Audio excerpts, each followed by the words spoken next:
Making naan from scratch is so much easier than you think, and I'm going to show you the one ingredient that most recipes leave out. It's what makes this naan ridiculously pillowy and chewy, so stick around because it's probably already in your cupboard. There's tons of naan recipes online that are super quick using yogurt, milk, you name it. But this recipe is going to give you the softest naan you could ever dream of. So pillowy, one is never enough, I promise. Let me show you. Start by activating the yeast. So you want some really warm water. Think about 40 degrees. Then into that you are going to add 20 grams of sugar and 10 grams of yeast. Give that a quick mix together. Then when your sugar's all dissolved, you can just set that to one side, and we're just going to wait for that to froth up a little bit. While your yeast mixture is doing its thing, you can get the rest of your ingredients ready. So I've got 500 grams of strong white bread flour here. If you've got plain flour, that works too. You can pop that into your mixing bowl. I'm actually going to do this using an electric mixer. If you don't have an electric mixer, you can just do it by hand. It will just take a little bit longer. Then into that, you're going to add milk powder. There's 40 grams here. All of the extra proteins in that milk powder is the magic ingredient that will make these nice and soft. Then salt, I'm adding 10 grams. I don't want to come out of my bowl. And then nigella seeds or kalungi.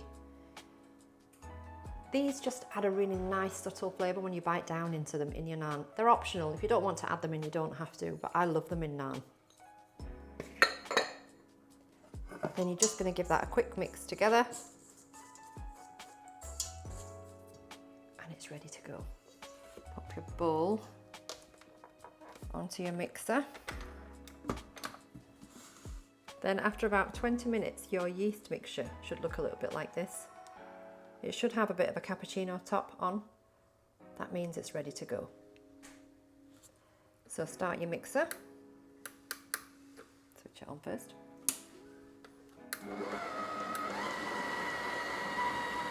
And then pour in your water.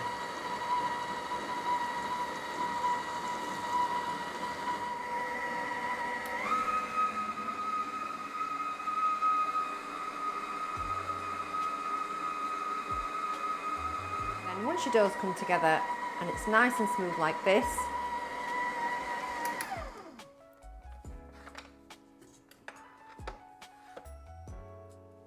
you can then turn your dough out onto your work surface.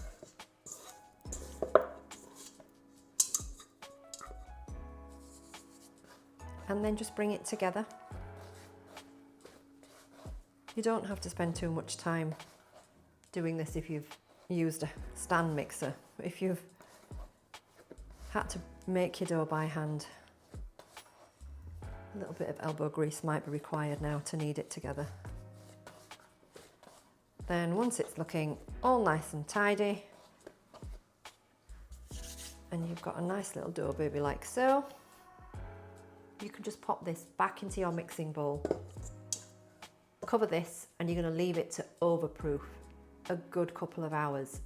We're not baking bread, so you don't need to worry too much about the structure necessarily of the dough. We actually want it to overproof. That's how this naan will work. Then once your dough has had plenty of time proofing and it looks a hot mess like this, don't freak out. If you were making bread, then I understand. You might think that this is a bit scary, but this is what we want for our naan. We don't want it to be like bread. We want it to have a nice chewy texture. So the overproofing is key here. So to get this into a state where it's easier to handle, you're just going to turn it out onto your worktop. Make sure you floured it a little bit, make it easier as well. And then just bring it together again. Could have done with some more flour.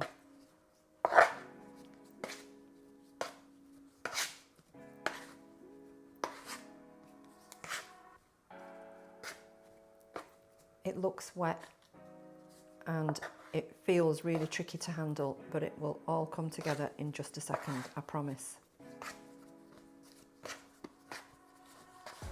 And then once it's come together and it looks a bit smoother and it's a bit easier to handle, you can then divide this into 8 or 10 equal portions. If you want to weigh this out, it is about 85 grams, 80 to 85 grams. But just make them the size that's easier for you to handle. All we're going to do is make small dough balls, like so. Just until they're nice and smooth on one side, like so.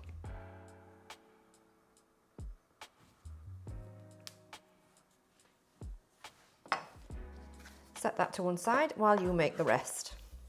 And now making naan can be a bit faffy. But the good thing about these is that if you make them in bulk, so if you make double the amount, you can actually freeze them. Just half cook them and pop them in the freezer in an airtight bag or container. They're absolutely brilliant when you just pop them in a toaster and warm them back up again. They're just like fresh. So it's worth the effort. Once your dough balls are all made, you can then roll these out. So just dust them with a little bit of flour and roll them out into any shape that you want. Doesn't matter. They can be oval, round. It could even be a map of India if you want. It doesn't matter. As long as they're even all the way around. So you want a nice kind of even thickness all over. Dust off any extra flour and pop it straight onto a warm tawa. And then once you see these bubbles start to appear here, you can then flip this over. Leave it for about 20 to 30 seconds before you have a quick check to see how it's looking. Then to just help it finish off, press down gently around the edges just to make sure it's catching heat everywhere.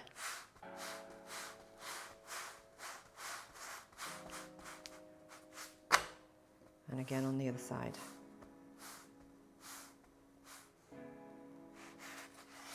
And there you have it.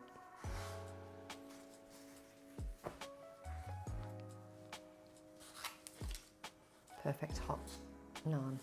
If you like your naan slightly thicker than mine, just roll them out a little bit less. If you roll them out to about the size of a side plate, they will be thicker than the ones I previously made. We like ours a bit thinner than usual, so just do the same thing. They might just take a little bit longer to cook on the tawa. You can even do this under a hot grill or in a hot oven. Just cook the naan on one side and then pop it in the oven and wait until it's nice and golden on top. Make sure when you start rolling out your naan that you always start with the first dough ball that you made. It just gives the yeast a little bit more time to work. This recipe is foolproof. Soft, fluffy naan every single time. However you like them, chunky or thin, they will not disappoint. Like it, share it, and if you're not subscribed yet, then now's the time. There's plenty more where that came from. Go on, what are you waiting for? Make me proud.